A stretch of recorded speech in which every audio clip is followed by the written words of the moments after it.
My name is Gloria, and I am 69 years old. 35 years ago, after my beloved husband, David's sudden passing from a heart attack, I channeled my grief into creating something beautiful and lasting, our dream home. As a retired architect, I poured every ounce of my creative vision and financial resources into designing and personally overseeing the construction of a house that would honor David's memory while providing a sanctuary for our children, Mark and Lisa, and the grandchildren we dreamed of spoiling in our golden years. The house wasn't just walls and roof. It was my masterpiece, a testament to everything I'd learned about creating spaces that nurture families and preserve memories. Every room was thoughtfully designed, every detail carefully chosen, from the custom kitchen where I'd prepared thousands of family meals to the library where David's books still lined the shelves in perfect order. For 3 decades, I'd maintained this home with meticulous care, watching my children grow into adults within its walls, believing it would someday be their inheritance and their children's playground. Then last autumn, after I firmly refused Mark's increasingly aggressive suggestions that I sell the house and downsize to something more manageable, my world exploded into a nightmare I never could have imagined. My own son, encouraged by his ambitious wife, Brenda, served me with legal papers that made my blood run cold, a lawsuit to declare me mentally incapacitated, citing minor incidents of forgetfulness as evidence that I was no longer competent to manage my own affairs. The shock of being attacked by my own children, the terrifying fear of losing everything I'd worked to build, the humiliation of having my sanity questioned in legal documents, all combined to create a devastating assault on my identity and independence. Mark and Brenda wanted control of my house, my finances, my very life, and they were willing to destroy my reputation and dignity to get it. But what my children and their lawyer didn't know was that this retired architect had learned to be very thorough in her planning and documentation. Hidden throughout my smart home were security cameras and recording devices that had captured their conspiracy in excruciating detail.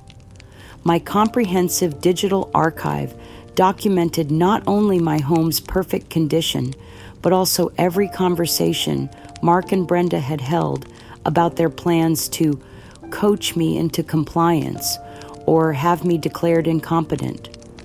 This time, their scheme to steal my life's work wouldn't just unravel. It would expose their greed and cruelty to the world, and I would fight for my home, my independence, and my dignity with every fiber of my being. The meeting I'd requested with Mark and Lisa was supposed to take place at Morrison's Cafe, a quiet family restaurant where we'd celebrated birthdays and graduations for decades. I'd chosen neutral ground, hoping that familiar surroundings might remind them of the mother who'd always put their happiness before her own comfort. I arrived early, carrying a leather photo album filled with pictures from their childhood, tangible proof of the love and memories our house had witnessed over 30 years. When Mark walked through the door with Brenda beside him, her presence immediately transformed what I'd hoped would be a heart-to-heart conversation into something that felt more like a business negotiation.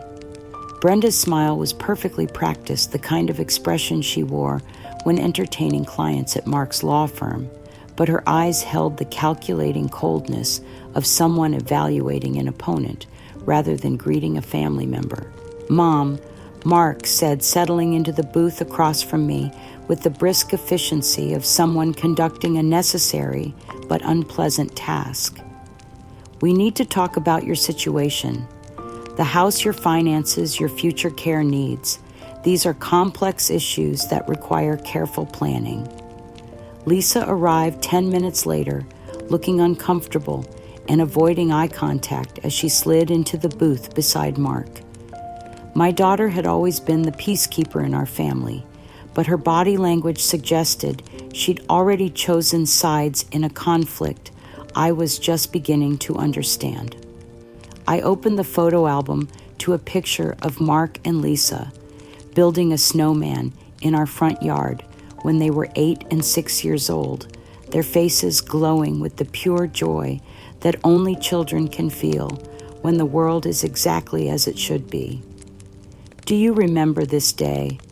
I asked, my voice carrying the warmth of someone sharing treasured memories with the people she loved most. It was the first big snow after we moved into the house. You two spent all morning building snow forts and begging me to take pictures. Lisa, you insisted we give the snowman one of David's old ties because you said he looked too formal without proper clothes. But instead of the nostalgic smiles, I'd hoped to see Mark's expression hardened with impatience, as if my memories were obstacles to more important business. Mom, we're not here to look at old pictures, he said, his tone carrying the dismissive authority of someone who'd grown tired of indulging an elderly relative's sentimentality. We're here to discuss the financial burden this house represents and the practical reality of your situation. Financial burden. The phrase hit me like a slap across the face. The house I designed and built as a monument to our family's love was being characterized as a liability, a problem to be solved rather than a legacy to be treasured. Brenda leaned forward with the kind of patronizing smile that made my skin crawl. Gloria, I know this house has sentimental value for you, but you have to think practically. You're rattling around in 4,000 square feet of space that's far too much for one person to maintain. The property taxes alone are eating into resources that could be better used for your care as you age. The way she emphasized sentimental value made it clear that she viewed my attachment to my life's work as an emotional weakness rather than a legitimate preference. In Brenda's world, everything had a price, and keeping something for love rather than profit was a luxury that practical people couldn't afford. This isn't about sentimentality, I said, struggling to keep my voice steady, despite the growing realization that this conversation was heading toward confrontation rather than understanding. This house is my home, my life's work, the place where I've been happiest and most productive. I have no intention of selling it, and I certainly don't need anyone else managing my finances. Mark's response revealed the true purpose of this meeting and the depth of his transformation from loving son to calculating adversary. Mom, that's exactly the kind of thinking that proves you're not capable of making sound decisions anymore, he said, his voice carrying the cold authority of someone delivering a medical diagnosis. The court petition we've filed documents several incidents where your judgment has been compromised. The gas stove you left on last month, the bills you forgot to pay, the prescription mix-up that could have been dangerous. Each incident, he cited, had been minor, easily explained, and quickly corrected, but I could see how they might look to a judge who didn't know me personally. Mark and Brenda had been documenting my most human moments of distraction and reframing them as evidence of cognitive decline. Those were isolated mistakes that anyone could make. I protested, but I could hear the defensiveness in my own voice, the sound of someone who'd been put on trial for the crime of being human. I've been managing my own affairs successfully for 35 years since David died. A few minor oversights don't constitute mental incompetence. But Brenda was already shaking her head with the patient condescension of someone dealing with a confused elderly person who couldn't accept reality. Honestly, Gloria, this is what happens when older people cling to independence beyond their capabilities. You're becoming a liability to yourself and to your family. The responsible thing is to accept help before something serious happens. Lisa's contribution to this assault was perhaps the most painful because it came wrapped in false concern and weak justification. "Mom, please don't fight this," she said, her voice barely above a whisper. "It'll just make things worse for everyone. We're doing this because we love you and want what's best for your future." The phrase, "don't fight this," revealed that my children had already decided my fate and viewed any resistance as stubborn selfishness rather than legitimate self-advocacy. They'd positioned themselves as the responsible adults, making difficult decisions for an incompetent parent, while I was cast as the unreasonable elderly person who couldn't accept her limitations. Over the following days, Mark and Brenda's campaign against my independence accelerated with frightening efficiency. My mail began arriving late or not at all redirected to addresses I'd never authorized. Phone calls from friends and professional contacts were screened by Mark, who explained to callers that I was going through a difficult period and might not be entirely coherent in my responses. Most devastatingly, I began hearing from neighbors and longtime friends who'd been contacted by Mark and Brenda with concerns about my behavior and safety. These conversations were always framed as loving family members seeking support for difficult decisions, but their effect was to systematically undermine my reputation and credibility within the community where I'd lived and worked for 3 decades. "I hope you know that Mark only wants what's best for you," my neighbor Ellen said during what I thought was a casual conversation over the fence. "He mentioned that you've been having some confusion lately and that the family is exploring care options. It's wonderful that you have children who are so involved and concerned." The realization that Mark and Brenda had been spreading rumors about my mental state while positioning themselves as devoted caregivers was like discovering that people you trusted had been poisoning wells while offering to provide clean water. Every relationship I valued was being contaminated by their lies, every source of support systematically compromised. The legal papers that arrived at the end of that terrible week confirmed what I'd begun to suspect. This wasn't a family discussion about care options, but a calculated attack designed to strip me of my rights and property. The competency petition Mark had filed painted a picture of a woman whose mind had deteriorated beyond the point of safe, independent living, whose assets needed protection from her own poor judgment, whose family was reluctantly seeking court intervention to prevent tragedy. But as I sat in my kitchen that evening, surrounded by 30 years of memories and achievements, I felt something ignite in my chest that my children had seriously underestimated. They thought they were dealing with a confused old woman whose protests could be dismissed as evidence of mental decline.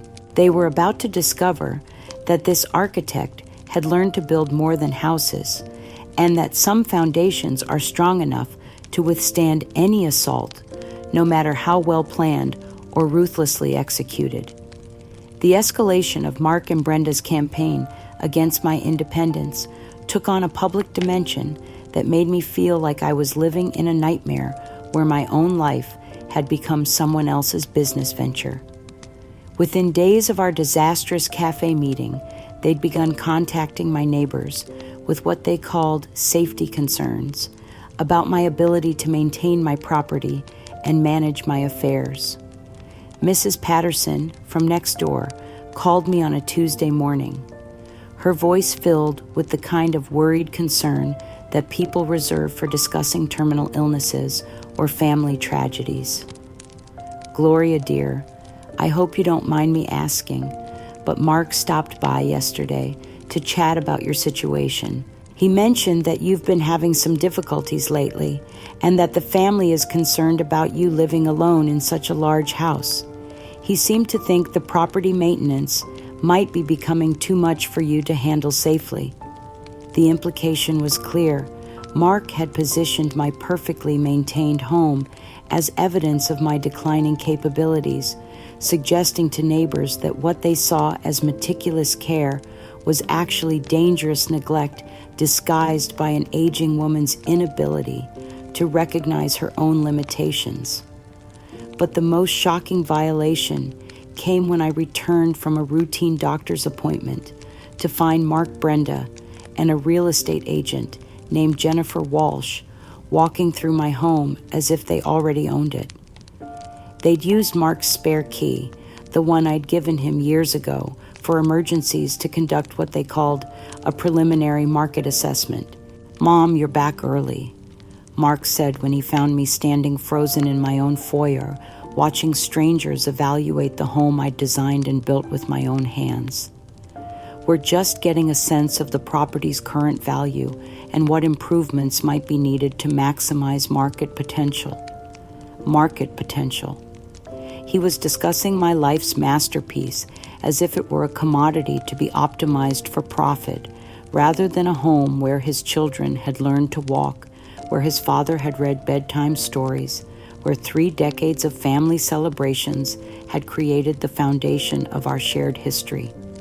Jennifer Walsh, a perfectly groomed woman in her 40s who clearly specialized in high-end properties, was taking notes on a tablet while discussing my custom kitchen as if I weren't standing 10 feet away from her. "The layout is quite dated," she said to Brenda, who nodded with the authority of someone planning renovations. "Those handcrafted cabinets would need to be replaced with something more contemporary, and the island is positioned for entertaining styles that modern buyers don't really appreciate. We're probably looking at a complete kitchen renovation to get top dollar. Handcrafted cabinets that I designed myself, working with local artisans to create storage solutions that perfectly suited my cooking style and entertainment needs.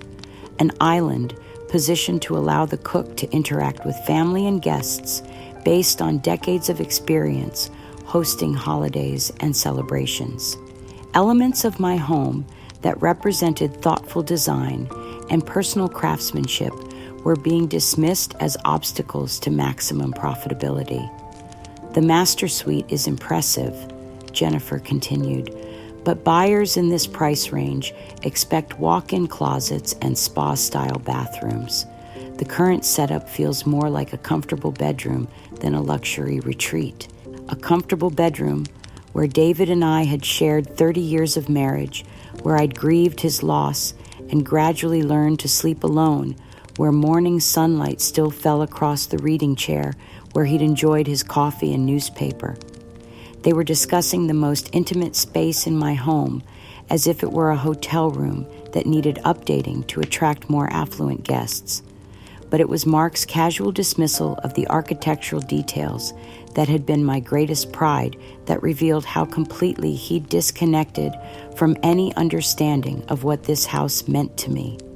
"Those built-in bookshelves in the library are nice, but they limit the room's flexibility," he told Jennifer, gesturing toward the floor-to-ceiling shelves I designed to hold David's academic collection.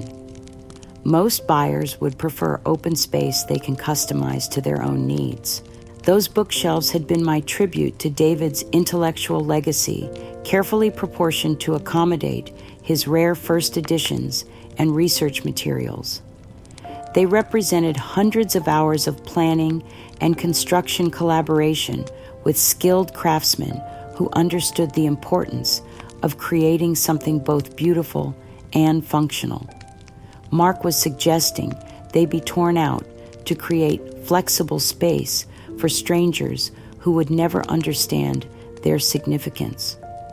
As I listened to them discuss renovations and improvements, treating my life's work as raw material for their profit margins, I felt something break inside my chest that I knew would never heal completely. But it also triggered a memory that put their current greed into devastating perspective. 28 years ago, when Mark was 25 and struggling to establish his law practice, he'd developed what he'd initially described as a social gambling habit that quickly spiraled into a dangerous addiction. The poker games and sports betting that had started as stress relief after difficult court cases became a compulsion that threatened everything he'd worked to achieve. The crisis had come to a head when Mark owed $47,000 to people who weren't interested in payment plans or sympathetic to his professional obligations. The debt collectors weren't interested in his law degree or his future earning potential. They wanted their money immediately with interest and penalties that would have destroyed his career before it had really begun. Mark had come to me in tears, confessing his addiction and begging for help that I knew would require sacrificing my own professional dreams.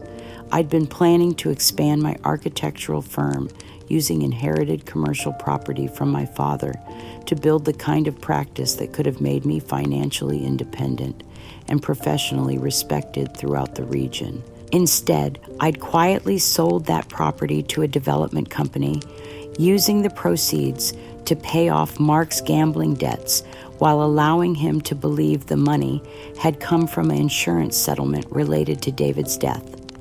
I'd never told him the truth because I'd wanted him to feel that his fresh start was earned rather than purchased with his mother's sacrifice. For 28 years, I'd watched Mark build his successful law practice on the foundation of that secret sacrifice, never expecting gratitude for help he didn't know he'd received, but also never imagining that he would someday use his legal knowledge to steal the home I'd built instead of the career I'd given up. Now listening to him discuss my house as if it were an inconvenient asset blocking his access to cash, I understood the cosmic irony of what was happening. The son, whose future I'd secured by sacrificing my own professional expansion, was now trying to force me from the home I'd built instead of the business I'd planned. When I tried to interrupt their market assessment to remind Mark of everything I'd done to support his career and create a stable home for our family, his response revealed how completely he'd rewritten our history to justify his current actions. "Mom, you're being emotional about a house," he said with the dismissive patience of someone dealing with an unreasonable elderly relative. This property represents a significant financial asset that's being wasted on sentimental attachment. You need to think practically about your future care needs instead of clinging to the past. Brenda's contribution was even more insulting, delivered with the kind of false sympathy that made my skin crawl. "Gloria, we understand that this house has memories for you, but living in the past isn't healthy.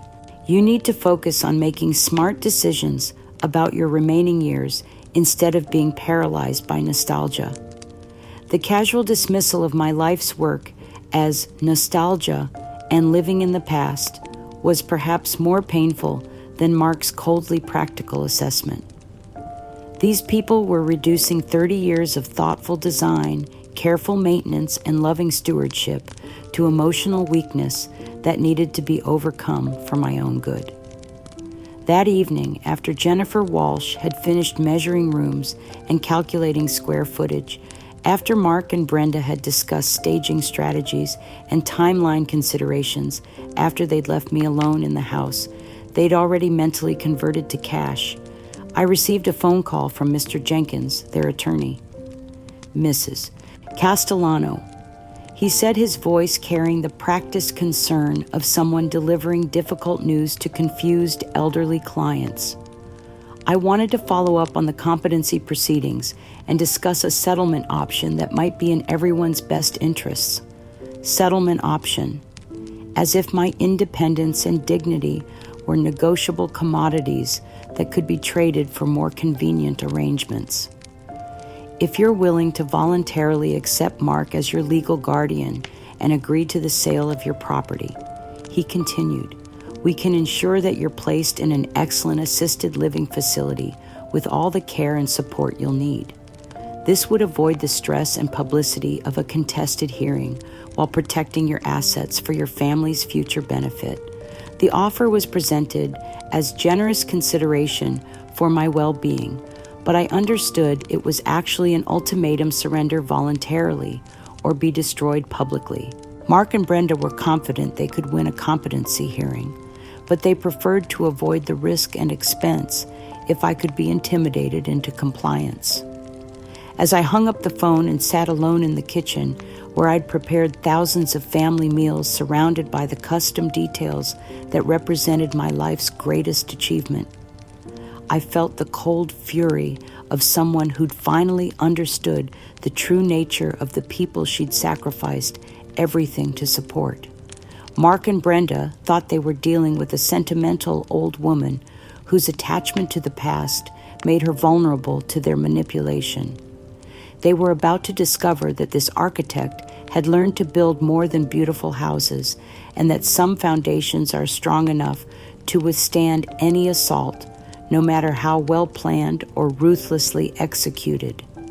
The final assault on my independence came without warning on a gray November morning when I heard multiple vehicles pulling into my driveway. Through the window, I watched Mark and Brenda emerge from their car, followed by two people in medical uniforms and a woman carrying an official-looking briefcase who clearly represented some kind of institutional authority. My heart began racing as I realized that the legal process I'd been dreading had somehow been accelerated beyond anything I'd anticipated.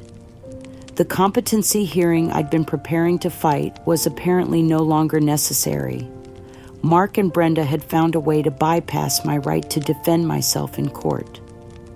The knock on my door was firm and authoritative, the kind of sound that carries the weight of legal authority and leaves no room for negotiation. When I opened it, Mark stood there with an expression I'd never seen before, the cold satisfaction of someone who'd achieved complete victory over an opponent who'd never really had a chance. "Mom," he said, holding up a set of official documents, "we've obtained an emergency guardianship order based on your immediate danger to yourself. The court has authorized your transfer to Willowbrook Care Center, where you'll receive the professional supervision you need." Emergency guardianship. The words felt like a death sentence, the legal equivalent of being declared dead while still breathing. Somewhere in the system I'd trusted to protect my rights, a judge had been convinced that I posed such a danger to myself that my children needed immediate authority to control my life. "I don't understand," I said, my voice shaking with confusion and terror. "What emergency? What immediate danger? I've been managing fine on my own for 35 years. But the woman with the briefcase was already pushing past me into my foyer, her presence transforming my home from private sanctuary to institutional processing center. "Mrs. Castellano, I'm Patricia Hopkins from Adult Protective Services. We've received reports of concerning behavior that suggest you may be unable to care for yourself safely. This temporary guardianship will remain in effect until a full competency evaluation can be completed." Reports of concerning behavior. I realized with growing horror that every minor incident Mark had mentioned during our cafe confrontation had been systematically documented and reported to authorities as evidence of my declining mental state. The gas stove I'd accidentally left on for 20 minutes had become dangerous confusion with household appliances. The prescription mix-up that had been quickly corrected had become inability to manage essential medications safely. The medical personnel were already moving through my house with practiced efficiency, treating me like a patient whose cooperation was preferred but not required. One of them, a woman in her 40s, with the kind of authoritative manner that suggested years of dealing with resistant elderly people, began discussing my transition plan as if my input were merely advisory.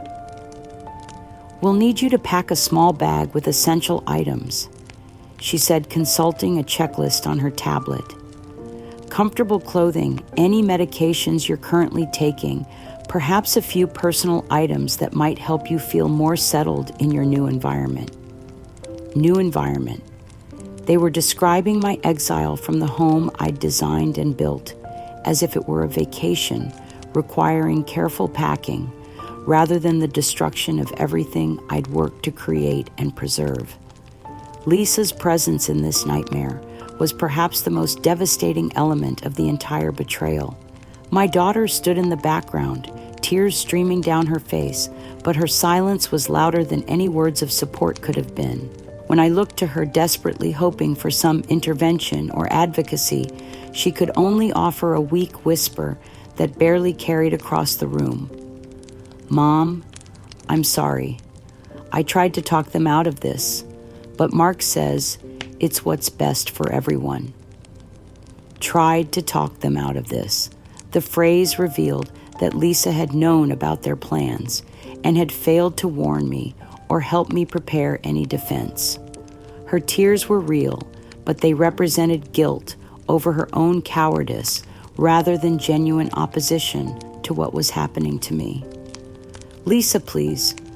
I called out as the medical personnel began directing me toward the door with my hastily packed overnight bag. "Don't let them do this. This is our home, your home, where you learned to ride a bike in the hallway, where we baked cookies every Christmas, where your father read you bedtime stories." But Lisa could only cover her face with her hands, unable to watch what she'd allowed to happen, but unwilling to intervene to stop it. Her breakdown was genuine, but it was also irrelevant to the machinery of institutional control that was already processing my removal from my own life. Mark's response to my desperation was chillingly clinical, delivered with the emotional detachment of someone completing a necessary but unpleasant task.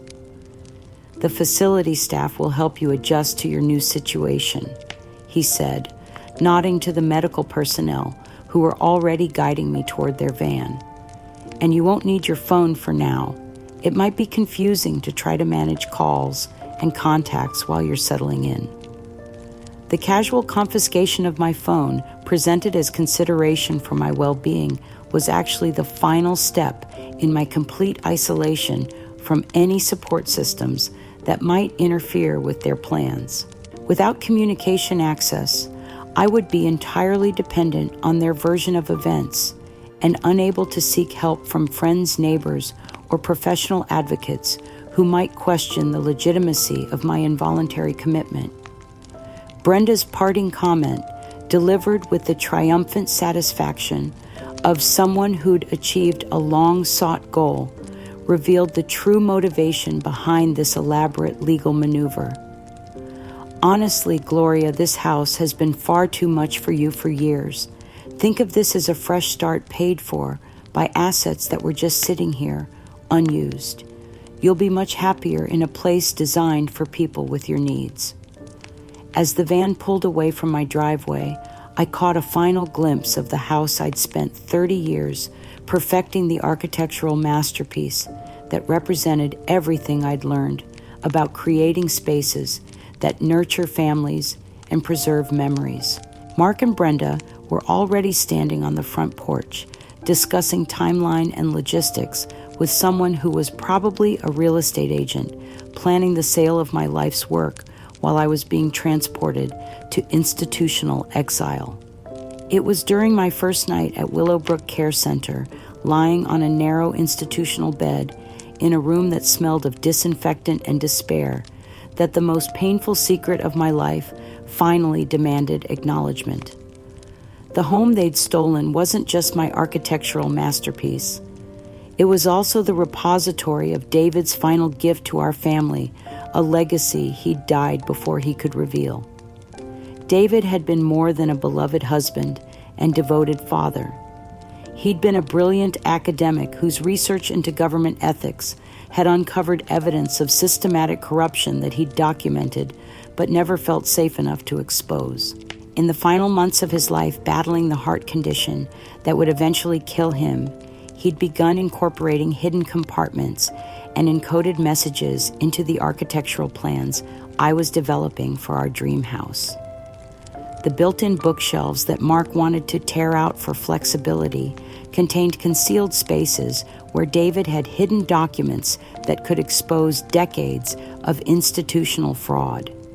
The custom kitchen island that Jennifer Walsh had dismissed as dated was actually an elaborate puzzle box that could be opened to reveal evidence that David had died protecting. The seemingly decorative elements throughout the house were actually an intricate system of clues and safeguards that David had embedded in our home's very structure. For 30 years, I'd been living in what amounted to an architectural safe deposit box, never knowing that my daily life was surrounded by David's final attempt to ensure that truth would eventually triumph over corruption. He'd planned to reveal everything to me after the house was completed, but his heart attack had stolen that opportunity, leaving me to discover his hidden legacy only now, when I was powerless to protect it from my children's greed. The cosmic irony was devastating. The house that Mark and Brenda were stealing for profit was actually meant to expose the kind of institutional corruption and abuse of power that had enabled their theft of my independence. David's hidden legacy was being destroyed by the same kind of predatory behavior he'd spent his final years documenting and preparing to reveal. As I lay in that institutional bed, surrounded by the sounds of other displaced elderly people, I understood that my fight for freedom wasn't just about reclaiming my own life. It was about protecting David's final gift to a world that needed to understand how easily power could be abused and how important it was for ordinary people to stand up against systematic corruption, even when the predators wore familiar faces and spoke in loving voices. The war for my independence had become something larger than personal vindication. It was now a battle to preserve truth itself, and I would fight it with every weapon at my disposal, no matter how much family loyalty had to be sacrificed in the pursuit of justice. Willowbrook Care Center revealed itself to be less a sanctuary for elderly residents than a processing facility for inconvenient family members whose relatives had decided they were better off warehoused than cared for. My room was a sterile box with institutional furniture and fluorescent lighting that never quite mimicked the warmth of natural sunlight. The walls were painted in the kind of beige that spoke of administrative efficiency rather than human comfort, and the single window offered a view of the parking lot where families came to deposit their elderly burdens before driving away to resume their unencumbered lives. The systematic assault on my identity and intellect began immediately, orchestrated by staff members who'd clearly been briefed about my condition by Mark and Brenda. Every conversation was conducted in the patronizing tone reserved for confused elderly patients whose perceptions couldn't be trusted and whose protests were symptoms rather than legitimate concerns. Now, Mrs. Castellano, the head nurse, would say when I tried to explain that I was a licensed architect with decades of professional experience, "We know you used to think you designed houses, but you're a resident here now, not a builder. Let's focus on enjoying your new home instead of dwelling on the past. Used to think I designed houses." As if 30 years of professional practice were delusions rather than documented achievements, as if the licenses and awards and published projects that had defined my career were figments of an aging imagination rather than legitimate accomplishments that could be verified by anyone with access to public records. My attempts to maintain some connection to my professional identity were met with gentle but firm discouragement. When I asked for paper and pencils so I could sketch some design ideas that had been developing in my mind, the staff confiscated them as overstimulating materials that might agitate me unnecessarily.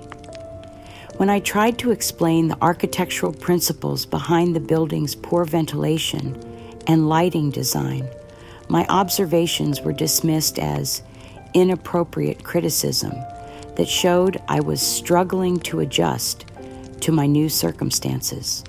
But the cruelest element of my psychological imprisonment was the weaponization of my grandchildren during their carefully orchestrated visits. Michael and Emily, now 12 and 10, arrived every other Sunday, accompanied by Mark and Lisa. Their natural affection for me, corrupted by coaching that positioned their grandmother as a tragic figure whose mind had deteriorated beyond recognition. "Hi, Grandma Gloria." Michael would say, his voice carrying the careful concern of a child who'd been taught to speak to fragile elderly people. "Do you remember who I am today? I'm Michael, your grandson. Mom said you might be confused about people sometimes." The implication that I might not recognize my own grandchildren was so insulting that it took my breath away. These children, whom I'd helped raise during countless babysitting sessions and summer vacations, were being taught to view me as a stranger whose basic cognitive functions had failed. Emily's contributions to these performances were even more heartbreaking. She would arrive with adult coloring books and oversized crayons, gifts appropriate for someone in the early stages of dementia, rather than a woman whose architectural drawings had once been featured in professional journals. "I brought you some pretty pictures to color, Grandma," she would say, her innocence making the manipulation even more cruel. "The nurse said you might like simple activities that don't require too much thinking." But the most devastating moment came when Michael proudly showed me a photograph of himself and Mark standing in front of my house, holding a large, "Sold" sign that confirmed my worst fears about their intentions. "Dad says you don't need this big house anymore," he announced with the casual cruelty of a child repeating lessons he didn't understand. "He says you're much happier here, where people can take care of you properly." The photograph was like a dagger to my heart, visual proof that my life's masterpiece had been reduced to a real estate transaction while I was trapped in institutional exile. The house where Michael had learned to walk, where Emily had built blanket forts and baked cookies with her grandmother, was now just another commodity in Mark and Brenda's portfolio of profitable assets. The financial aspect of my imprisonment was perhaps even more devastating than the psychological assault. Within days of my arrival at Willowbrook, I discovered that Mark's guardianship had given him complete control over my bank accounts, pension payments, and investment portfolios. My attempts to access my own money were met with bureaucratic stonewalling that made it clear I was no longer considered competent to manage my own affairs. Mrs. Castellano, the facility's financial coordinator, explained with practiced patience, "Your guardian has arranged for all your expenses to be handled automatically. You don't need to worry about money anymore. Everything is being taken care of for you. Everything is being taken care of." The phrase meant that I had no access to resources that might allow me to hire independent legal representation, contact architects or engineers who could verify my professional competence, or even purchase small comforts that might make my imprisonment more bearable. My attempts to contact my own attorney were intercepted by Mr. Jenkins, who explained that my current mental state made independent legal consultation inappropriate and potentially harmful to my adjustment process.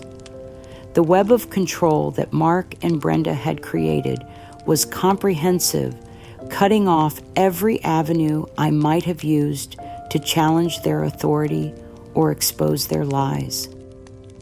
But in my darkest moments of despair, hope arrived through the most unexpected source.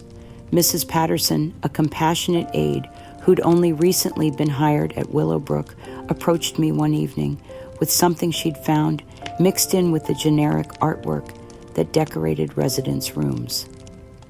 "Mrs. Castellano," she said quietly, glancing around to ensure we weren't being overheard. I think someone left this for you. It was tucked inside this picture frame when I was cleaning your room. The item she handed me was a small architectural sketch drawn in the precise hand I recognized as David's from our years of collaboration on various projects. It was a detailed drawing of a decorative molding design, the kind of technical illustration that would be meaningless to most people, but that spoke volumes to someone trained in architectural communication. On the back, in David's careful lettering, was a message that made my heart race. For Gloria, truth hidden in plain sight requires patience and precision to reveal. Love always, D. The note confirmed what I'd begun to suspect. During my final night at home, David had indeed embedded secrets within our house's architecture, and this sketch was either a clue to finding them or evidence that someone who understood his work was trying to help me protect his legacy. Mrs. Patterson's whispered explanation revealed that the sketch had been delivered by Eleanor Morrison, my neighbor and closest friend, who'd been trying to visit me since my arrival, but had been turned away by facility policies that restricted outside influences during my adjustment period. She said to tell you that she's been watching your house. Mrs. Patterson added, her voice barely audible. She said to tell you that some things are worth protecting, no matter how difficult the fight becomes. The knowledge that Eleanor was still advocating for me, still working to preserve David's hidden legacy, ignited something in my chest that months of psychological assault hadn't been able to extinguish. For the first time since my forcible removal from my home, I felt something other than despair. I was not forgotten.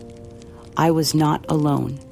And somewhere beyond the walls of Willowbrook Care Center, people who understood the difference between genuine care and institutional control were working to expose the truth about my situation and protect the secrets that David had died before he could reveal. The war for my freedom was far from over, and now I understood that I wasn't just fighting for my own independence, but for the preservation of truth that could expose the kind of corruption and abuse of power that had enabled my own persecution. The systematic destruction of my life's masterpiece began with a live-streamed event that Mark and Brenda promoted as a home renovation celebration, but which I recognized as the public execution of everything I'd devoted my professional life to creating and preserving. The notification reached me through Mrs. Patterson, who'd seen the announcement on social media and understood that I needed to witness what was being done to my legacy, no matter how painful the experience might be. Mrs. Castellano, she said gently, bringing a tablet to my room during what was supposed to be my afternoon rest period. Your neighbor Eleanor asked me to show you something. She said you have a right to know what's happening to your home. The live stream was professionally produced with multiple camera angles and expert commentary that positioned the destruction of my architectural work as an exciting transformation rather than vandalism disguised as improvement. Mark stood in what had once been my foyer, wearing a hard hat and tool belt like a contractor rather than the son who was systematically erasing his mother's professional legacy. Welcome to the Castellano House renovation project, he announced to the camera with the enthusiasm of someone unveiling an exciting surprise. Today, we're modernizing a 1980s design that was charming for its time, but really needs updating to meet contemporary standards of style and functionality. Charming for its time. The casual dismissal of my architectural work as a quaint period piece that had outlived its usefulness was like listening to someone describe a beloved family member as adequate while they lasted. 30 years of thoughtful design, careful material selection, and innovative problem solving reduced to an outdated curiosity that needed correction by people with more sophisticated taste. Brenda's contribution to the narrative was even more insulting, delivered with the kind of false expertise that made it clear she'd been coached by the interior design consultants they'd hired to justify their destruction. The original architect had some interesting ideas, she said, gesturing dismissively toward the custom millwork that had taken months to design and install. But the execution was very sentimental and impractical. Modern families need clean lines and flexible spaces, not all these built-in features that limit how rooms can be used. Sentimental and impractical. My carefully considered design choices, based on decades of studying how families actually lived and worked within domestic spaces, were being characterized as emotional indulgences that interfered with proper functionality. The built-in bookshelves that had been designed to accommodate David's research library were limiting.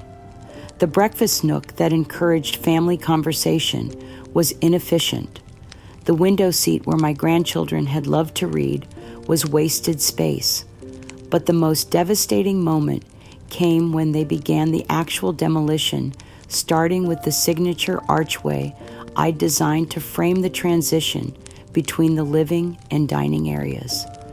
That arch had been my proudest achievement, a structural element that was both beautiful and functional, creating visual connection while maintaining distinct spaces for different family activities.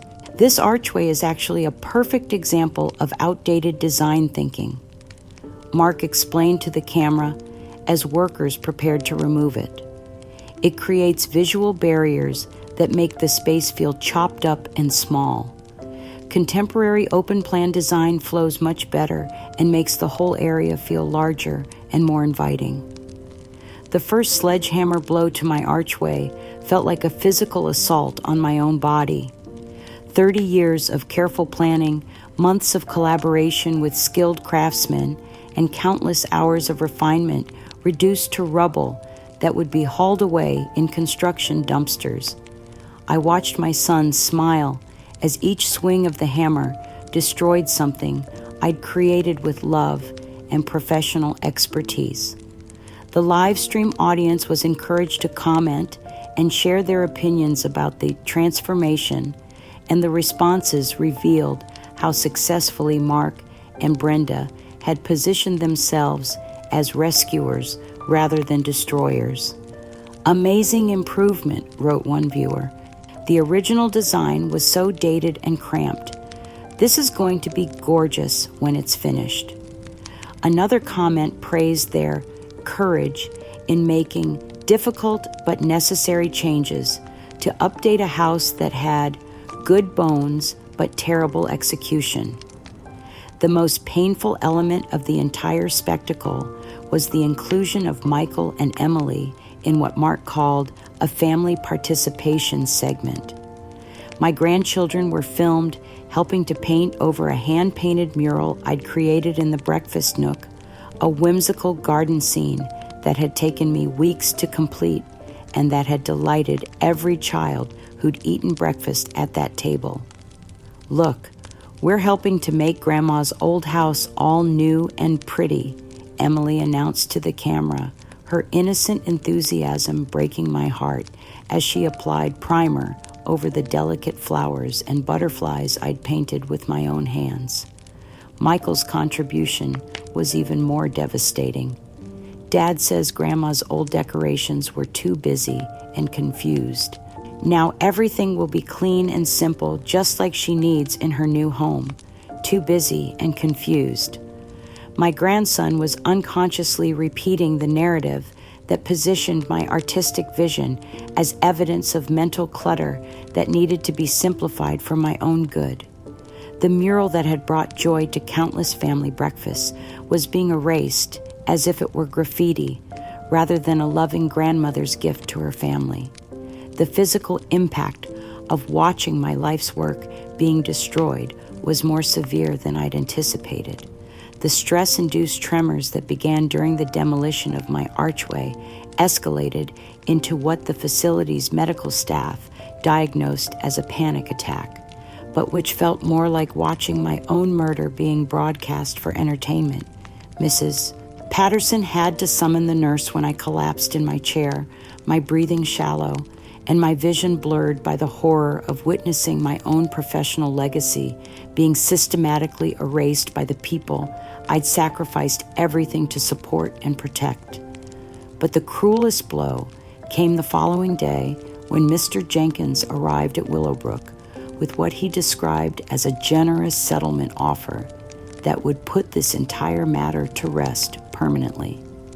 "Mrs. Castellano," he said, settling into the visitor's chair with the practiced authority of someone accustomed to negotiating with desperate elderly clients, "your family recognizes that these renovations might be emotionally difficult for you to witness. They're prepared to provide you with a modest monthly stipend in exchange for your agreement never to discuss the house's original design or your role in its creation. Never to discuss the house's original design. They wanted to purchase my silence about my own professional work to ensure that no one would ever know that the updated house had originally been the creation of the woman they'd declared mentally incompetent. This would be a legal, non-disclosure agreement." Mr. Jenkins continued, covering all aspects of the property's history, your architectural contributions, and the family's care decisions regarding your current placement. In exchange, you'd receive $200 per month for personal expenses and the assurance that your family's renovation project can proceed without interference. $200 per month to forget that I'd ever been an architect, to allow my children to rewrite the history of my professional achievements, to accept the complete erasure of my identity as the price of avoiding destitution in my institutional exile. As I stared at the legal documents that would formalize my disappearance from my own life story, I felt something harden in my chest that no amount of money or institutional control could soften. They thought they could buy my silence the same way they'd bought my imprisonment, treating my professional legacy as just another asset to be liquidated for their convenience. But they'd made one crucial mistake. They'd underestimated the depth of my commitment to truth and the strength that comes from having nothing left to lose except the principles that define who you are. The intensification of my psychological imprisonment began the morning after Mr. Jenkins's settlement offer, when I discovered that my treatment plan had been modified to include what the staff euphemistically called enhanced cognitive support therapy.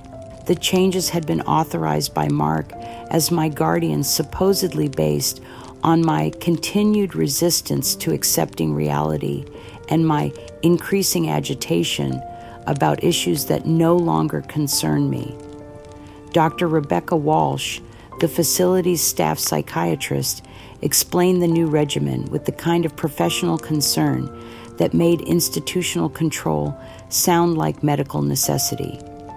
She was a woman in her 40s who'd built her career on managing difficult elderly patients whose families needed their relatives to be compliant rather than accurately diagnosed. "Mrs. Castellano," she said, reviewing my chart during our mandatory session, "your family has expressed concern about your continued fixation on architectural details and property ownership issues that are causing you unnecessary distress.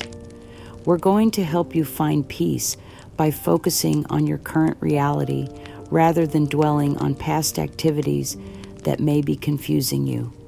Past activities that may be confusing me." My 30-year career as a licensed architect had been reclassified as a source of mental confusion rather than legitimate professional achievement, something to be forgotten rather than honored or even acknowledged.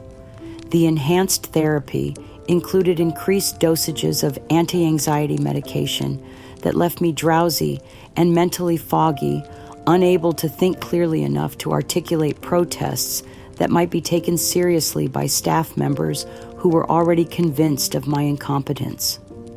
When I complained about the medication's effects on my cognitive function, Dr. Walsh explained that my resistance to treatment was itself evidence of the underlying issues that required pharmaceutical management. It's very common for patients with your condition to believe that helpful medications are harming them, she said, making notes in my file that would justify whatever level of chemical restraint Mark and Brenda deemed necessary. This is actually a symptom of the denial and paranoid thinking that we're working to address through your treatment plan. The most insidious element of my mental imprisonment was the systematic rewriting of my personal history through forced reality orientation sessions. 3 times a week, I was required to attend group therapy meetings where Dr. Walsh would show photographs of my house in its current state of renovation, insisting that I acknowledge the improvements being made and accept that my previous attachment to outdated design elements had been unhealthy. Look at how much brighter and more spacious the living area looks now, she would say, displaying before and after images on her tablet. Doesn't this seem like a much more pleasant place for a family to spend time together? The photographs showed my carefully designed spaces, stripped of every personal detail that had made them unique, reduced to the kind of generic luxury that could be found in any high-end magazine, but that had no connection to the people who were supposed to live there. My breakfast nook had been eliminated, entirely replaced by a kitchen island that prioritized food preparation over family conversation. The window seat, where my grandchildren had loved to read, had been removed to create cleaner lines and better traffic flow.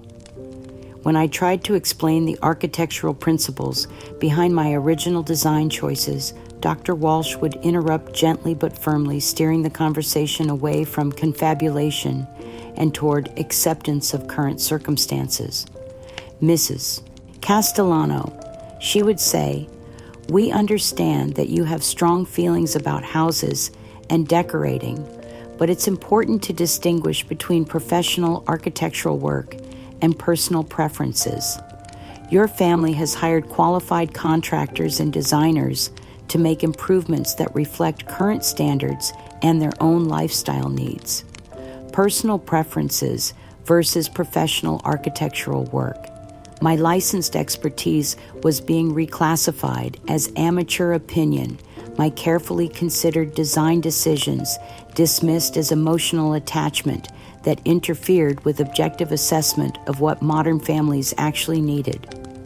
But the most devastating assault on my sanity came when Mark and Brenda provided Dr. Walsh with what they claimed were excerpts from my personal journal's writings that supposedly demonstrated my increasingly irrational thinking about property ownership and family relationships.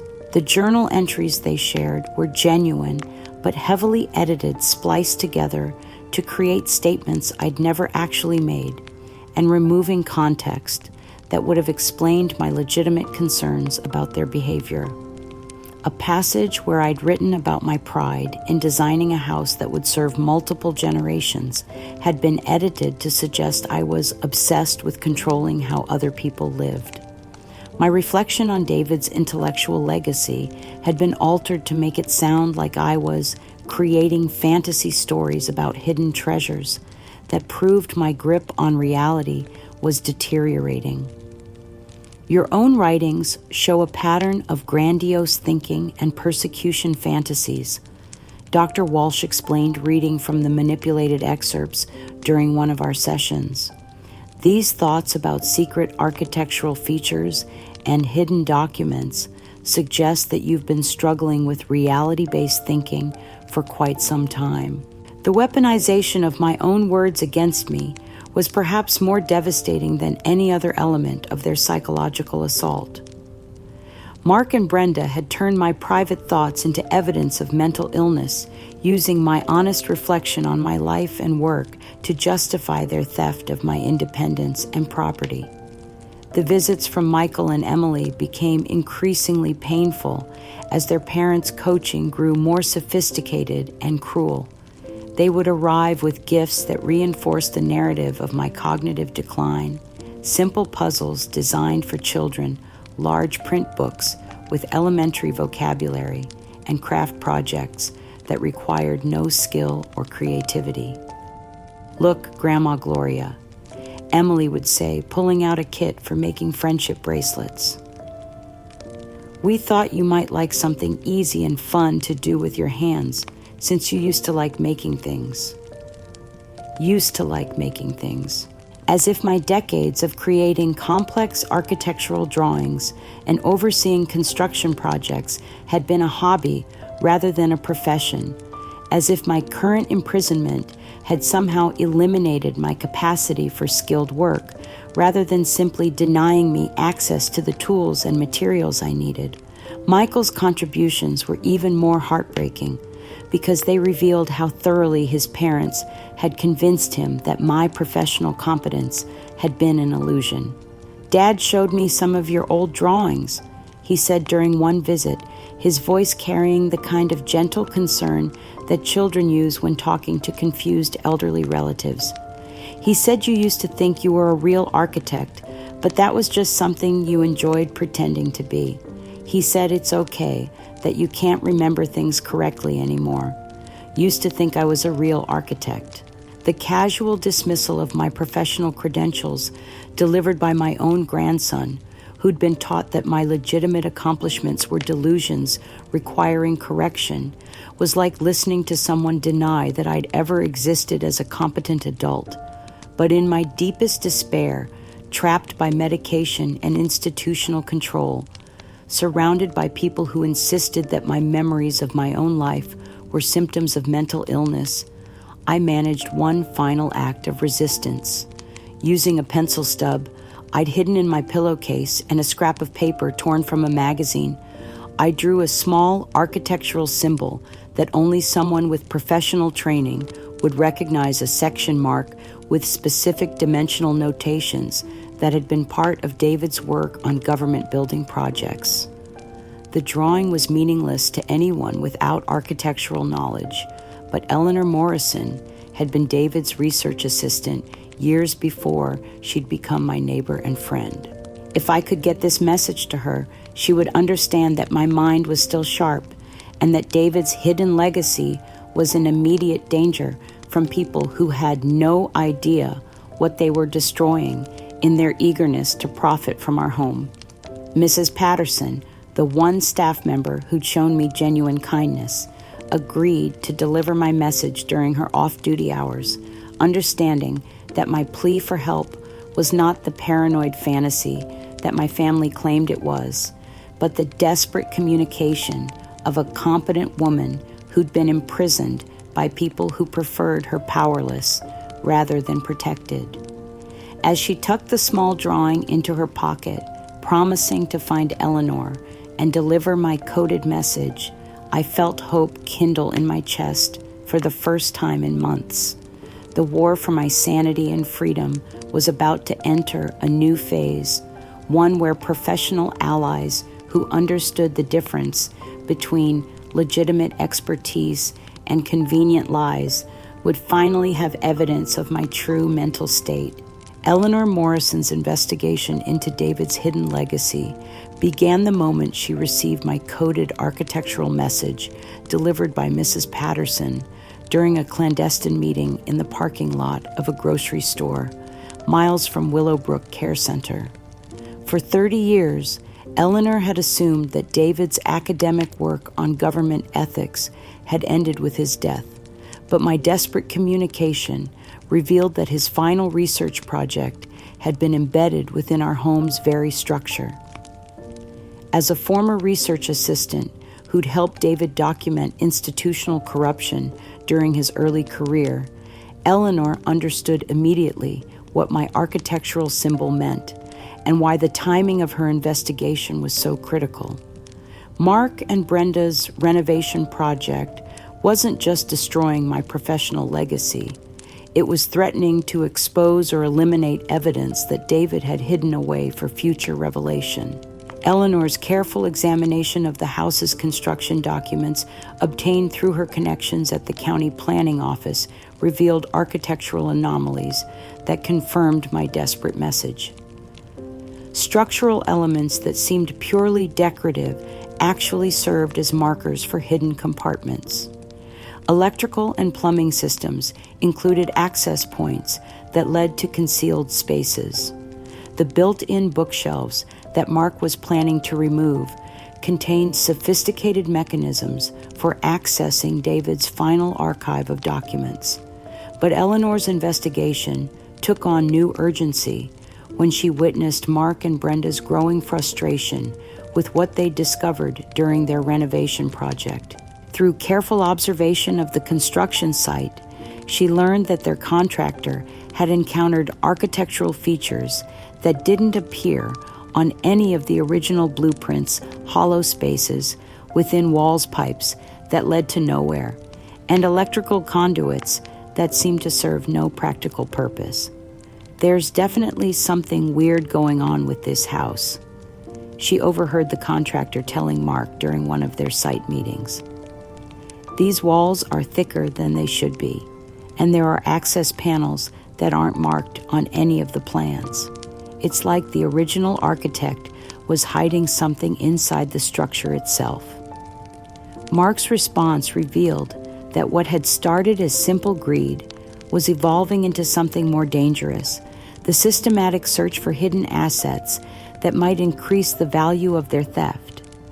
Start opening up every anomalous space you find, he instructed the contractor. If the old man hid something valuable in these walls, I want to know about it. Money documents, whatever it is, it belongs to the family now. Brenda's excitement about their potential discovery was even more disturbing because it revealed how completely she disconnected from any consideration of David's original intentions. This could be amazing, she told Mark, her voice carrying the thrill of someone who'd found an unexpected treasure. Maybe he hid cash or valuable papers or something that could make this whole project even more profitable. We should tear out every suspicious wall and see what's really in there. The casual violation of David's carefully planned legacy, the eager destruction of safeguards he'd spent years creating, represented a level of desecration that went far beyond simple theft. Mark and Brenda weren't just stealing my house. They were ransacking David's final attempt to expose corruption and ensure that truth would survive institutional efforts to bury it. But the most heartbreaking element of this escalating crisis was Lisa's belated recognition of what her complicity had enabled and her desperate attempt to reach me before it was too late. The daughter who'd stood silently while I was forcibly removed from my home had finally understood the magnitude of her family's crimes and the danger to her father's hidden legacy. Lisa's phone call to Willowbrook came during my afternoon medication period, when the facility's staff assumed I would be too sedated to have coherent conversations with outside callers. Using a disposable phone she'd purchased to avoid detection by Mark and Brenda, she managed to reach my room directly by claiming to be a medical professional with urgent information about my treatment. "Mom," she whispered when I answered her voice, breaking with guilt and terror. "I'm so sorry. I should have stopped them, should have protected you. I was scared and weak, and I let them destroy everything. But you need to know what they're doing to the house now. They're tearing apart Dad's work, looking for hidden money or documents. They don't understand what they're destroying." The desperation in Lisa's voice revealed that she'd finally grasped the full scope of what she'd allowed to happen through her cowardice and inaction. But her warning about David's legacy confirmed my worst fears. the people searching for his hidden archives had no understanding of their significance or sensitivity, treating potentially explosive evidence of government corruption as just another source of profit. Mom, I tried to stop them, but Mark won't listen to me anymore. Lisa continued her words, tumbling together in her urgency to convey everything before the call could be discovered. Brenda has him convinced that anything they find belongs to them, and they're hiring demolition crews to open up every wall in the house. If Dad really did hide something important, they're going to find it and probably destroy it or sell it to the highest bidder. But our conversation was cut short by the sound of someone demanding access to my room, and I realized with growing horror that Lisa's call had been detected by the facility's monitoring system. Brenda's voice carried clearly through the phone as she confronted Lisa about her inappropriate contact with me. "What do you think you're doing?" Brenda demanded, her tone carrying the authority of someone who'd grown accustomed to controlling every aspect of our family's communication. We agreed that unsupervised contact with your mother would only confuse and agitate her. You're undermining her treatment by encouraging these paranoid fantasies about the house. The phone went dead, but within minutes I could hear Brenda's voice in the hallway, outside my room, speaking with Dr. Walsh about my deteriorating condition and the need for additional restrictions on my outside contact. This call is exactly the kind of external influence that's preventing Gloria from accepting her new reality. Brenda explained her performance of concerned authority, convincing enough to fool medical professionals who didn't understand the complexity of our family dynamics. Lisa has been struggling with guilt about her mother's placement, and she's projecting her own emotional issues onto Gloria's care situation. Dr. Walsh's response confirmed that Brenda's manipulation had achieved its intended effect. Lisa would be classified as an unreliable family member whose contact with me needed to be supervised or eliminated entirely. We'll implement additional communication protocols to ensure that Mrs. Castellano's recovery isn't compromised by well-meaning but counterproductive family dynamics, she assured Brenda. Sometimes loving relatives need protection from their own emotional responses to difficult care decisions. But Brenda's interception of Lisa's call had accomplished more than just silencing my daughter's attempt at reconciliation. By recording Lisa's inappropriate contact with me, she'd created evidence that could be used to isolate Lisa from any future family decisions and ensure that Mark remained completely under her influence. Eleanor's investigation had meanwhile uncovered evidence that time was running out for David's hidden legacy. The demolition work that Mark and Brenda had authorized was systematically destroying the architectural safeguards that David had built to protect his archive, and their contractors were using methods that could damage sensitive documents or evidence that had been carefully preserved for decades.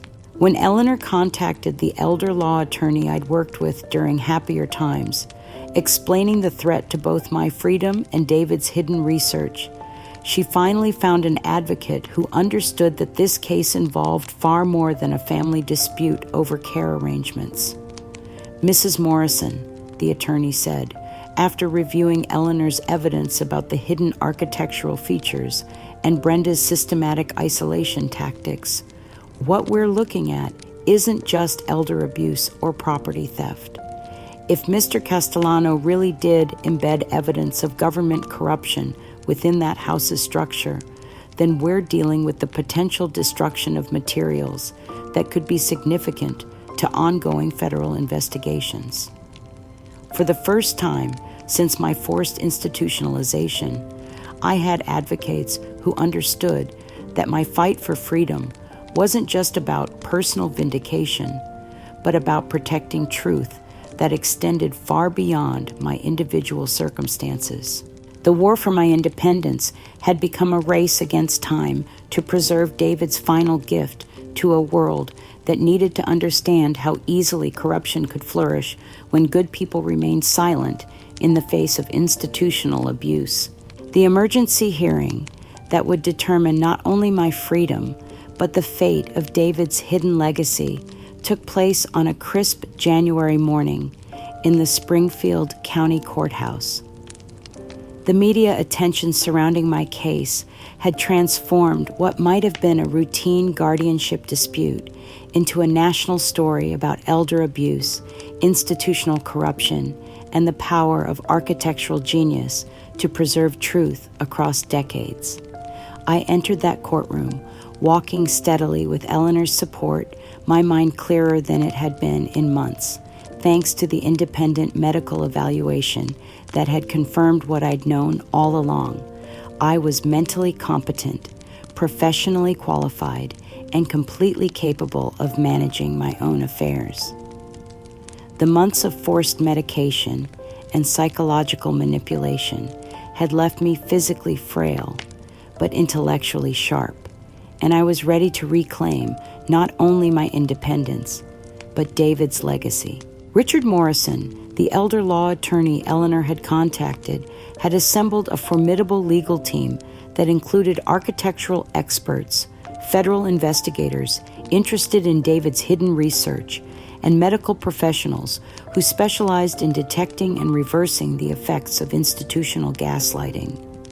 Their presence in the courtroom sent a clear message this case involved far more than a family dispute over care arrangements. Mark and Brenda sat at the defendant's table with their attorney, but their usual confidence had been replaced by the nervous tension of people who'd realized their carefully constructed lies were about to be exposed in devastating detail. Dr. Cross occupied a separate table, his professional demeanor barely concealing the panic of someone who understood that his career and freedom were about to be destroyed by his own greed and corruption. But it was the presence of Lisa and my grandchildren that made my heart race with a mixture of hope and apprehension. Michael and Emily, now 13 and 11, looked confused and frightened by the formal courtroom setting, while Lisa's face showed the strain of someone who'd been living with guilt and doubt for months. The daughter who'd failed to protect me was finally going to hear the complete truth about what her silence had enabled. Judge Patricia Williams called the proceedings to order with the authority of someone who'd built her career on protecting vulnerable adults from exploitation by those who should have been their advocates. The packed courtroom, filled with reporters, legal observers, and architectural professionals who'd known my work, fell silent as she explained the unprecedented nature of the case before us. This hearing will address not only allegations of elder abuse and fraudulent guardianship, she announced, but also claims that the defendant's actions have threatened the preservation of materials that may be significant to ongoing federal investigations into government corruption. Richard Morrison began our case by presenting the evidence that had been gathering strength since Eleanor's first investigation financial records showing Mark and Brenda's systematic theft, medical documentation, proving my mental competence, and witness testimony revealing the calculated nature of their conspiracy against my independence. But the first shock of vindication came when he announced that we had video evidence that would expose the true motivation behind their treatment of me. "Your Honor," Richard said, approaching the courtroom's large display screen. Mrs. Castellano had the foresight to install a comprehensive security system in her home, including devices that captured conversations between the defendants that reveal their actual intentions. The footage was devastating in its clarity and completely damning in its content. We watched Mark and Brenda in my living room the evening after I'd refused to sign their settlement papers, not as concerned children worried about their mother's welfare, but as conspirators planning a calculated theft. The old woman is more stubborn than we anticipated, Brenda's voice carried clearly through the courtroom speakers. But the competency hearing is just a formality. Dr. Cross will testify that she's mentally declining, and once we have guardianship, we can liquidate everything and put her somewhere that will keep her quiet. Mark's response revealed the depth of his entitlement and complete lack of concern for my well-being. The house alone is worth over $600,000, and that's before we factor in whatever the old man might have hidden in those weird architectural features. If there really is something valuable in the walls, this could be even more profitable than we thought.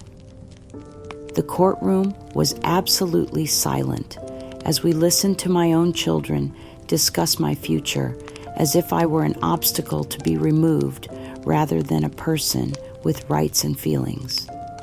But the most damning moment came when they outlined their strategy for dealing with any resistance I might offer. If she tries to fight the guardianship, Brenda said, we just emphasize the confusion and paranoid accusations. Dr. Cross can testify that resistance to appropriate care is itself evidence of cognitive decline. The judge will see her protests as symptoms rather than legitimate concerns. When the video ended, the silence in the courtroom was broken by Dr. Cross's attorney requesting permission to approach the bench. But Judge Williams was having none of it. Dr. Cross, she said, her voice carrying the weight of judicial authority, you've heard evidence that you may have provided false medical testimony to support a fraudulent guardianship. How do you respond to these allegations? What followed was the complete collapse of the medical conspiracy that had enabled my imprisonment. Under intense cross-examination and facing the choice between criminal liability for perjury and cooperation with the court's investigation, Dr. Cross's professional facade crumbled completely. I falsified Mrs. Castellano's mental health evaluation in exchange for payment from her son and daughter-in-law. He confessed, his voice barely audible. She showed no signs of cognitive decline or mental illness. I wrote the assessment they requested because they offered me $25,000 and threatened to report fabricated malpractice allegations if I didn't cooperate. But the most stunning revelation came when Richard Morrison presented the court with evidence that would transform my case from a simple elder abuse matter into something of national historical significance.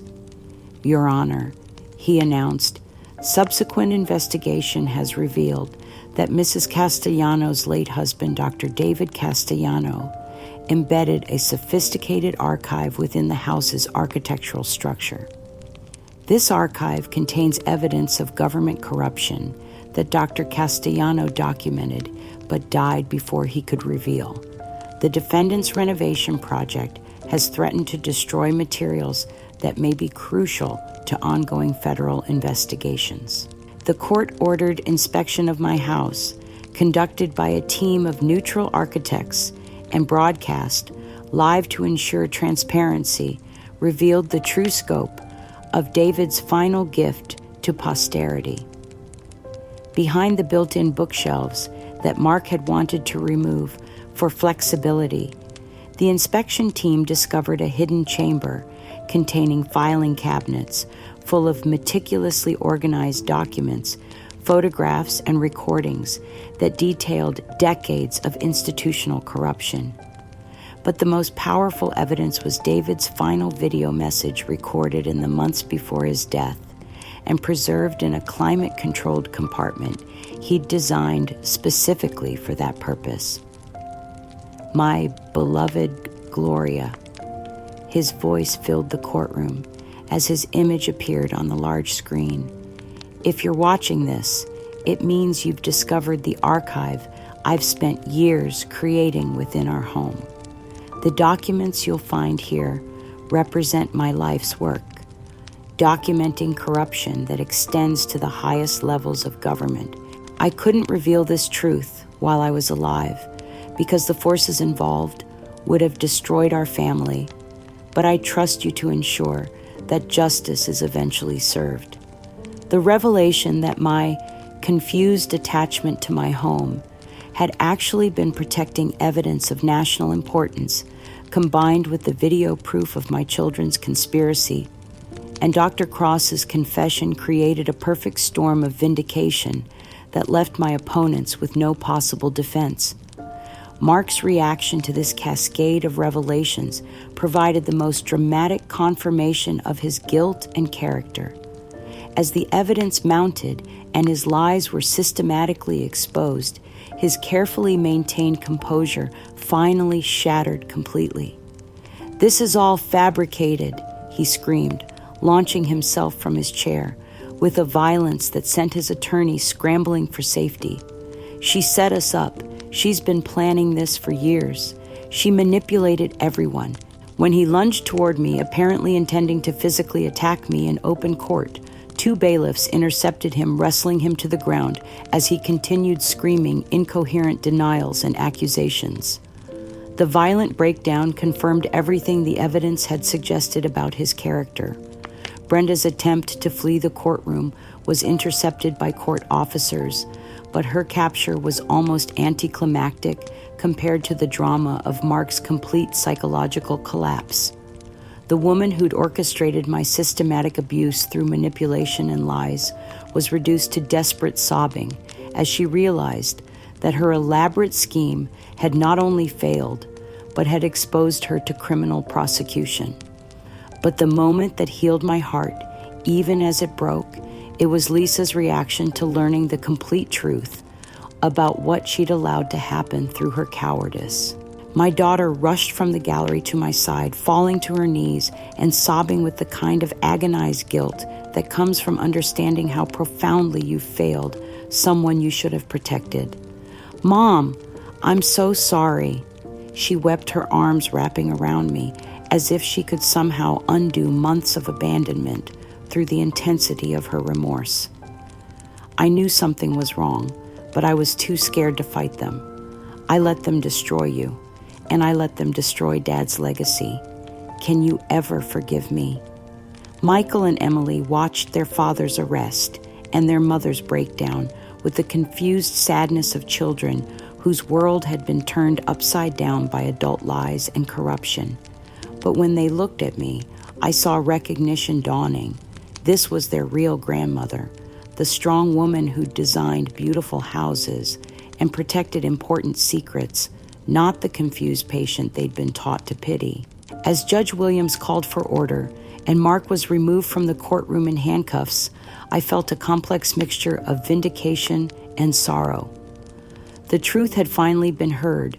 Justice was finally within reach, but the family that had been torn apart by greed and manipulation would need years to heal from the damage that had been inflicted. The comprehensive judgment that restored my freedom and exposed the full scope of David's hidden legacy came 6 weeks after the emergency hearing, following investigations that had expanded to include federal agencies interested in the government corruption David had documented. Judge Williams' verdict was as thorough as it was unforgiving, delivered with the moral authority of someone who understood that my case represented a systematic failure of institutions designed to protect vulnerable elderly people. In 35 years on this bench, she began her voice carrying through the packed courtroom. I have never encountered such a calculated campaign of elder abuse disguised as family concern. The evidence presented in this case reveals not only individual criminal behavior of the most reprehensible kind, but institutional failures that have enabled the systematic exploitation of elderly citizens throughout our state. The criminal penalties were severe and comprehensive. Mark was sentenced to 12 years in federal prison for elder abuse fraud, conspiracy, and destruction of evidence relevant to ongoing federal investigations. His conviction included permanent prohibition from serving as guardian or power of attorney for for any elderly person, and requirements for full financial restitution that would bankrupt him for the rest of his life. Brenda received 8 years for her role as the primary architect of my psychological manipulation, along with additional charges for conspiracy to obstruct federal investigations. Her social climbing ambitions were destroyed by her association with elder abuse and corruption, and her name became synonymous with the worst kinds of family exploitation. Dr. Cross's medical license was permanently revoked, and he faced separate criminal charges for medical fraud and conspiracy. His confession had provided crucial evidence for our case, but it couldn't undo the damage his greed had inflicted on vulnerable patients whose families had purchased his false diagnoses.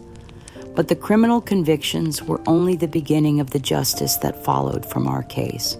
The financial restitution was comprehensive, requiring Mark and Brenda to return not only the money they'd stolen, but additional damages for my institutional confinement, the emotional trauma I'd suffered, and the threat they'd posed to materials of national historical significance. More importantly, the revelation of David's hidden archive had triggered investigations that extended far beyond my individual case. Federal agencies that had been trying for decades to expose the corruption David had documented finally had the evidence they needed to pursue criminal prosecutions and systemic reforms. The national media attention surrounding David's legacy transformed him from a forgotten academic into a posthumous hero whose courage in documenting institutional corruption had finally been vindicated. Major newspapers ran front-page stories about the architectural archive that had preserved evidence of government fraud for 30 years, waiting for the right moment to expose truth that powerful people had tried to bury. Dr. David Castellanos' foresight in preserving evidence of institutional corruption represents one of the most sophisticated whistleblowing efforts in modern American history, wrote The Washington Post in an editorial that praised both David's courage and my determination to protect his legacy. The fact that this evidence was nearly destroyed by family greed rather than government cover-up illustrates how truth can be threatened from unexpected directions. My role in this national story gave profound meaning to the suffering I'd endured. Speaking to audiences of federal investigators, journalists, and congressional committees, I could use my experience to help expose not only the corruption David had documented, but also the institutional failures that had enabled my own abuse. But perhaps the most satisfying aspect of our victory was watching Mark and Brenda face the consequences of their crimes in ways that extended far beyond legal penalties. The letter I received from Mark 6 months after his imprisonment revealed a man whose world had collapsed under the weight of his own choices. "Dear Mom," it began, written in handwriting that seemed to have aged years in the span of months. "I know you probably hate me, and I know I don't deserve your forgiveness, but I need you to understand that I never meant for things to go so far. The financial pressures were overwhelming, and Brenda kept pushing for more aggressive action, and I was weak." The letter continued for several pages, alternating between genuine remorse and subtle attempts to shift blame to external circumstances or Brenda's influence. But the final paragraph revealed that his fundamental character hadn't changed despite the devastating consequences of his actions. "I'm facing 12 years in this place, and the legal fees have left me with nothing. If there's any way you could help with appeals or basic necessities, I would be grateful for any assistance you could provide." Reading those words, I felt profound sadness rather than anger. This broken man, writing from his prison cell, still didn't understand that his relationship with me couldn't be rebuilt through financial transactions or legal maneuvering. He'd chosen greed over family manipulation, over honesty, and cruelty over compassion, and those choices had consequences that extended far beyond legal penalties. Brenda's fate was perhaps more fitting than any formal punishment could have been.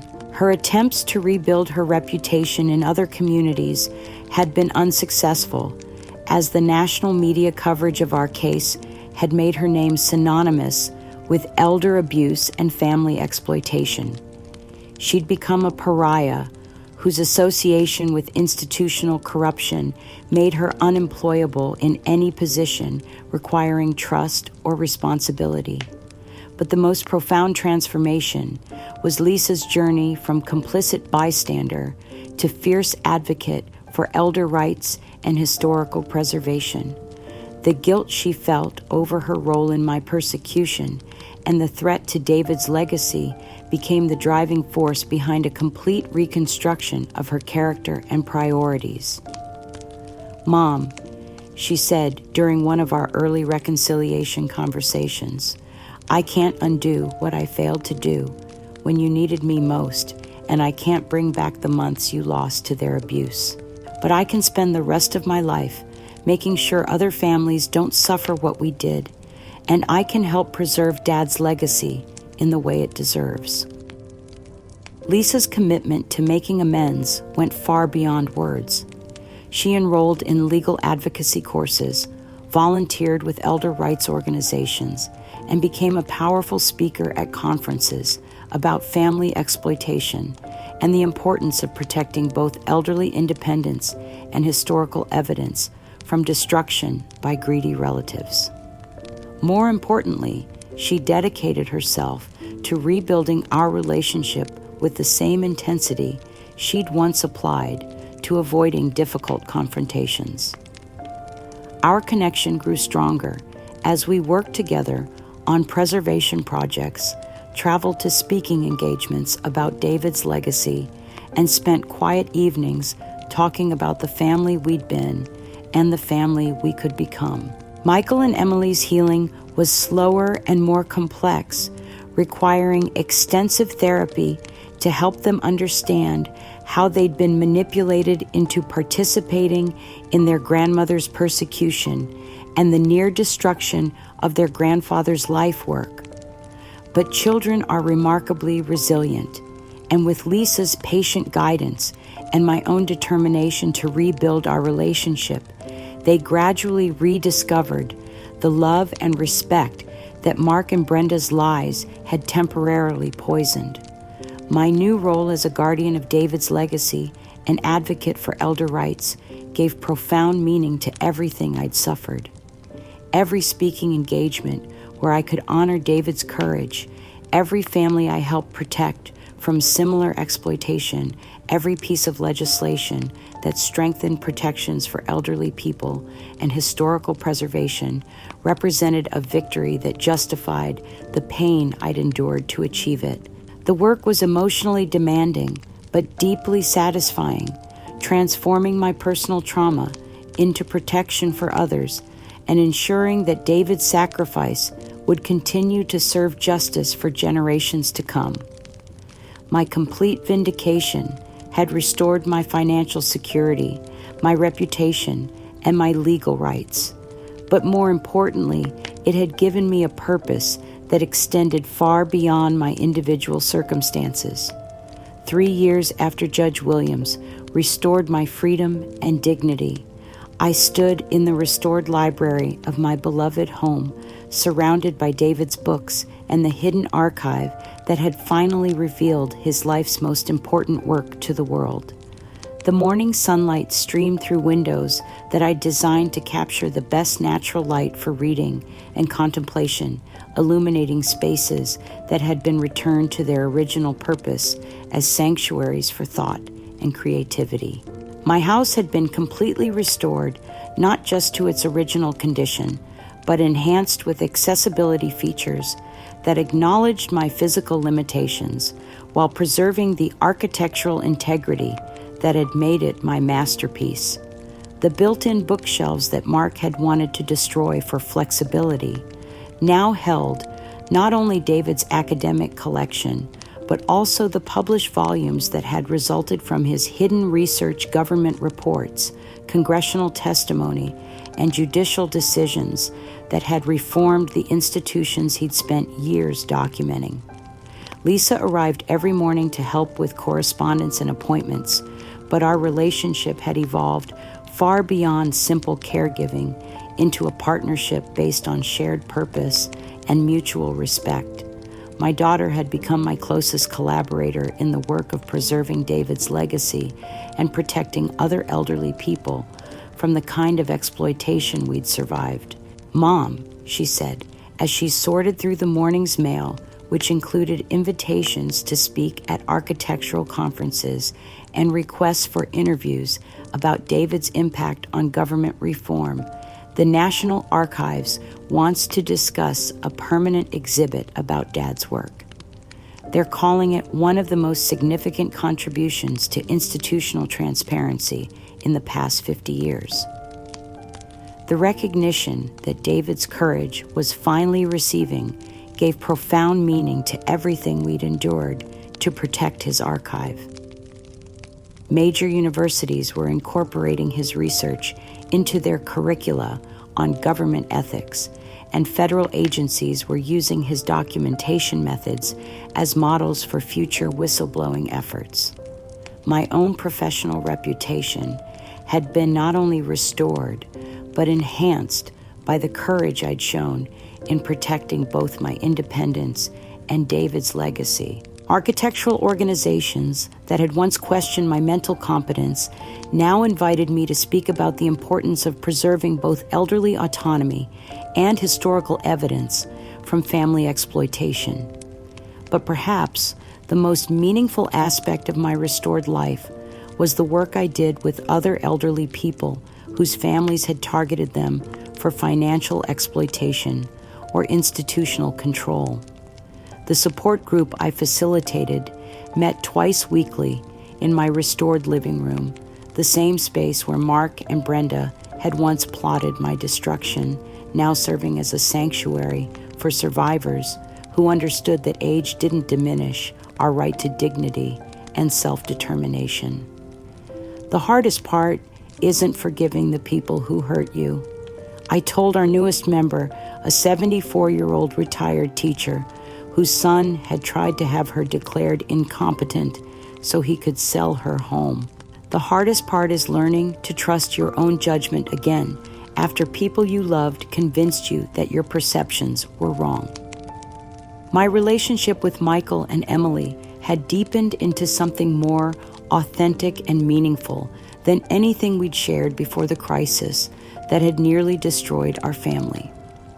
They were now 16 and 14 young people who'd learned valuable lessons about integrity, courage, and the importance of protecting vulnerable family members from those who would exploit them. "Grandma Gloria," Emily said, as she helped me tend the garden I'd replanted behind the house. My history teacher asked me to do a presentation about Grandpa David's work. She said understanding how ordinary people can preserve truth is one of the most important lessons we can learn. The speaking engagements had become a central part of my purpose, but they never felt like performances or obligations. Each time I shared David's story and my own experience with audiences of elderly people, family members, or legal professionals, I felt the satisfaction of transforming personal pain into practical protection for others. The collaboration with Richard Morrison had expanded into a national network of elder rights advocates, attorneys, and historical preservationists who specialized in protecting both elderly independence and important archives from family exploitation. We'd successfully prevented dozens of cases similar to mine, and our legislative advocacy had resulted in stronger protections for elderly people and historical materials throughout the region. But perhaps the most profound satisfaction came from the knowledge that David's sacrifice had not been in vain. The corruption he'd documented had been exposed, reforms had been implemented, and his methods for preserving evidence had become models for future truth-tellers who needed to protect sensitive information from institutional suppression. The letters I occasionally received from Mark were reminders of the permanent cost of choosing greed over integrity, but they no longer had the power to disturb my peace. I read his communications with sadness rather than anger, grieving for the son I'd thought I knew, while accepting that some relationships can't be rebuilt when trust has been so fundamentally violated. My daily routine included architectural consulting for community projects that honored my professional expertise, correspondence with other advocates across the country, and the simple pleasures of maintaining the home that represented my hard-won independence. At 72, I was living the most purposeful and satisfying life I'd ever known.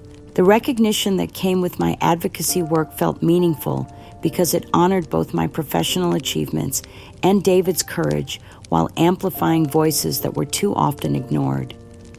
Every platform I was given to share our story was an opportunity to remind people that elderly individuals deserve dignity, respect, and the right to make their own decisions about their lives and their legacies. Michael and Emily often brought friends to our Sunday dinners, introducing me as Grandma Gloria, the architect who saved Grandpa's secret research. But more importantly, they'd learned that their grandparents' strength had come not from avoiding difficulty, but from facing it with courage and determination. As evening settled over my restored home, and Lisa prepared to drive Michael and Emily back to their apartment, I felt the deep contentment that comes from a life lived according to principles that couldn't be compromised or corrupted. The silence that filled my house after they left was peaceful rather than lonely, the quiet satisfaction of someone who'd survived the worst that family could inflict and emerged stronger, wiser, and more committed to protecting truth and dignity for future generations.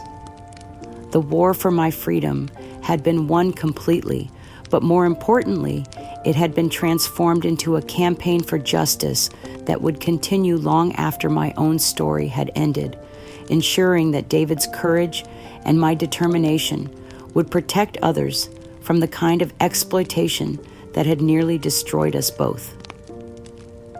Looking back now from the peaceful sanctuary of my restored home, I understand that my story is about more than elder abuse or family betrayal, though those elements define the most difficult period of my recent years.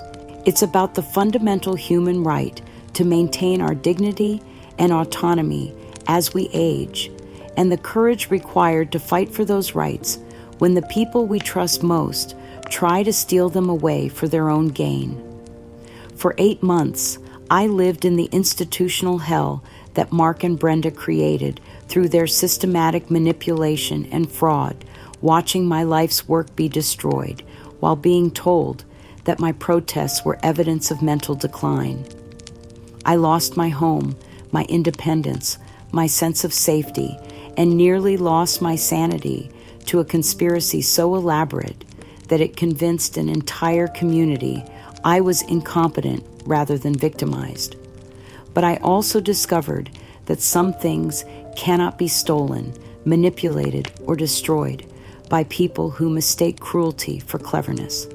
My commitment to truth, my professional integrity, my refusal to accept injustice as inevitable, and my determination to protect David's legacy all proved stronger than their lies and more enduring than their greed.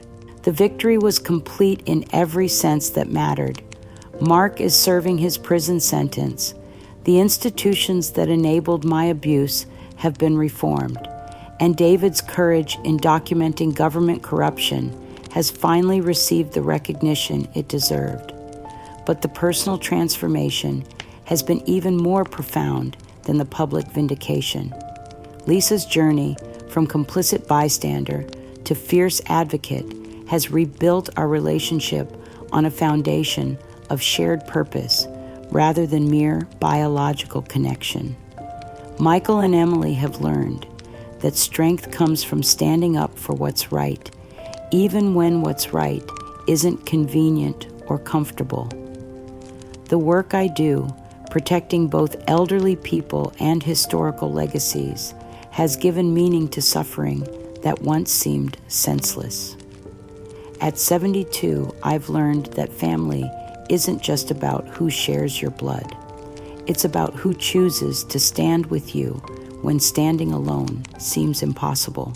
The advocates, attorneys, and fellow survivors who became my allies taught me that chosen family can be as meaningful as biological relationships, and that love based on shared values is stronger than love based on shared history. The scars remain, but they no longer define me. I am Gloria Castellano, architect, an advocate, a woman who refused to surrender her dignity to people who thought they could steal it with impunity. The silence in my restored home still carries echoes of David's presence, but it also resonates with the quiet satisfaction of a life lived according to principles that could not be corrupted or compromised. Some truths are worth preserving, even when their protection costs everything you thought you were fighting to save.